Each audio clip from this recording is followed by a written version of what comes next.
Connor? Pretty good, actually. Okay. I don't like this class very much. Do you? I love it. How you doing? It's just a group. It's like, nobody listens. Like, Yeah.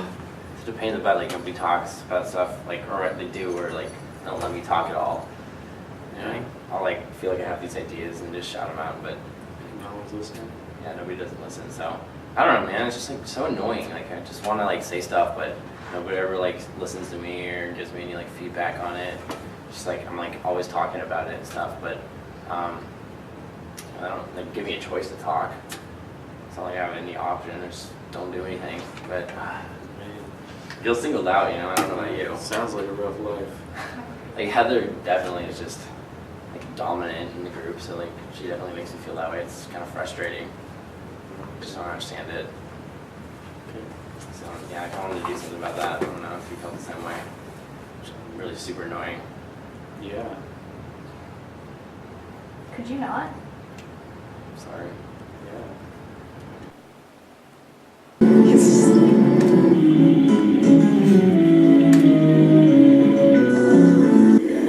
Somewhere along the line, things changed. Now the hillbillies on television are real. Do you feel like your team members never listen to you? Do you feel underappreciated? Do you feel like you can't count on your team? Well, today, we're going to teach you how you can change this. If you want to learn these valuable communication skills, this opportunity is for you. To sign up for this seminar, it only takes 3 small payments of $2,995. But wait, call within the next 10 seconds and it'll only take 3 small payments of $19.99. In order to sign up for this opportunity, call 867-5309. Again, the number is 867-5309. Looks like I'm the first one here. Cool. Professor. Hey guys. I'll be the first to welcome you to the communication seminar. Professor K, up here. Alright.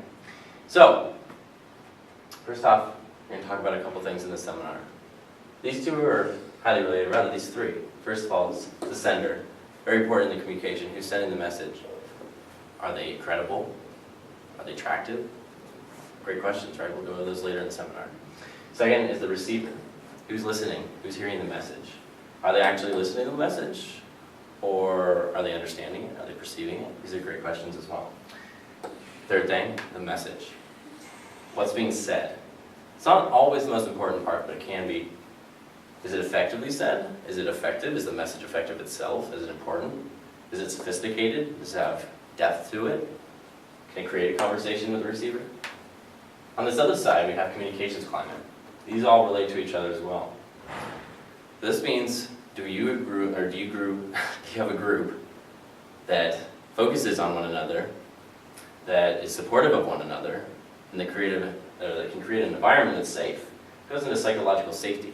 Is this an open environment? Can students feel like they can talk together? They feel like they can have an open mind about things, get their opinions out? It's very important in group building.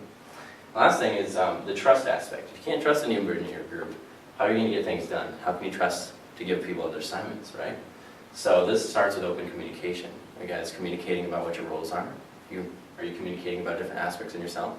So first off, we're going to start with a basic trust exercise. Hey, did you just come out of that seminar? Mind if I ask you a few questions about what you learned? Oh, hey, yeah. I could answer a couple questions. First question, what did you learn about being a sender? Okay, for sender, what did I learn? Let's see here. So there's 2 facets of it. The sender has to be credible. So what that means is that they have to have a ability to persuade or make an audience feel like they're comfortable with what they're saying and that it's right. So this can depend on attractiveness, and that doesn't necessarily mean just your face, right? It means how attractive the message is to the listener and how attractive you are as a speaker. It all kind of combines into one thing so that basically, does the audience believe what you're saying? Second question, what did you learn about being a receiver? Receiver, let's see here, is a little bit different. So it goes hand in hand with the sender because the receiver obviously has to have an understanding of the message. So it depends on the wording that's used with the sender. They're wording this so that the receiver that understands it. So that it means like jargon, specific language is the argument too complex. So if you're not wording the message right, the receiver's never going to be able to understand the message and really actively listen to it, and that's really important. What did you learn about sending and receiving messages successfully? Message. Okay, that goes hand in hand with the receiver actually. So that's more into like the what specific jargon are you using? So is this like a lecture hall for like a science class, or is it like a communication seminar like this? What sort of like language are you using? Is the audience going to be able to understand it? The sender really has to like tailor that message to the audience so that they can understand that message. Otherwise, they're going to be saying like, "Oh, what's he saying? Like, I don't understand that," and the message is going to go right over their head. So you might have a really good argument, but it just might be too complex for some people to understand. So typically, more educated audiences have a better understanding of what people are saying because they can understand jargon more often. And so this is really important for the sender to understand, and it's really their responsibility to take on, not the receivers. All right, just a few more questions. First, what did you learn about creating a safe environment in your group? Okay, tell us about psychological safety. Let me see. That really goes into, again, communications climate. Our team members really feeling like we've created an environment of mutual trust and respect where team members can feel free to express their thoughts and opinions. So like I said, in communications climate, it's really somewhat similar, but it's more of a specific setting in it. So do people feel like their opinions matter? Do people feel like the message that they're getting across is being stated? Like, do they feel like what they're saying matters? That's the most important thing in a team, because really it's all about finding that diversity. And if you can't have diversity in the group, then you're just going to go towards one central point and you're never going to have different ideas. So this is where we've seen groups fail in the past, is where they don't have diversity, where they focus on just one belief and one value. And really the point of psychological safety and communication climate is to build a group setting where there's a lot of diversity from different backgrounds, different ideas, and they can be thrown out without feeling like anybody's disagreeing. And that might not mean that my idea is the best idea, but at least people heard it and they can build off of it. And then I have my last question. What did you learn about creating trust in a group environment? So building trust. So that can play hand in hand with literally everything. Communication climate, psychological safety, sender, receiver, what's in the message. Building trust is when people believe that the team is confident enough to complete the task.